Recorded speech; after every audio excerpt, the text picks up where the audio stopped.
When the newspaper Expressen published the huge scoop on Ingvar Kamprad's Nazi past, the news spread like wildfire all over the world. If worst comes to worst, if Ingvar can't deal with the situation, then there's only one thing for it. The words hung in the stifling air for a while, in the room where Anders Moberg and IKEA's top management sat. If Ingvar can't find a solution soon, and the situation doesn't die down, then IKEA will have to dissociate from Ingvar once and for all. What would you say if I claimed that the IKEA you have come to know, that amazing company you read about in the papers, has relatively little to do with the actual company?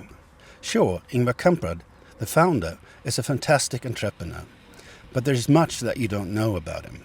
I will admit, though, that IKEA does some good work environmentally and that they are engaged in some social issues. But when the need arises and there is nobody watching, they follow a different agenda. My name is Johan Stenebo. I spent the past 20 years, my entire professional career, working in the corridors of power at IKEA. I've also had the privilege of working alongside Mr. Ingvar Kamprad, the founder of IKEA. This autumn sees the release of my book, The Truth About IKEA, where I describe my experiences. One of the first deals that IKEA ever made was the purchase of a sawmill and an enormous area of forest in Siberia. The man on site who made all the arrangements was the legendary Bernhard Führer.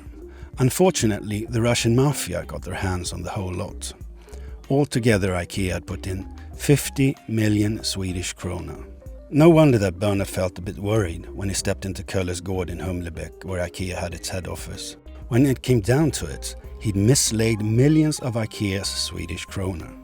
Ingvar walked up to Bernhard with a grim look on his face and asked him where he'd spent the night. According to eyewitnesses, Bernhard got a huge scolding when he told Ingvar that he had stayed at a local hotel.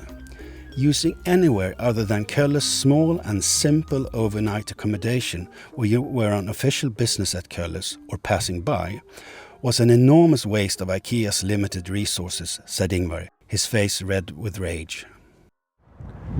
IKEA is one of the most hidden global corporations anywhere in the world. With my book, I want to open up the company, creating a discussion about it. Why? Because I still have a piece of my heart in that company. And I'm convinced that IKEA will grow to become a better and stronger organization with these discussions.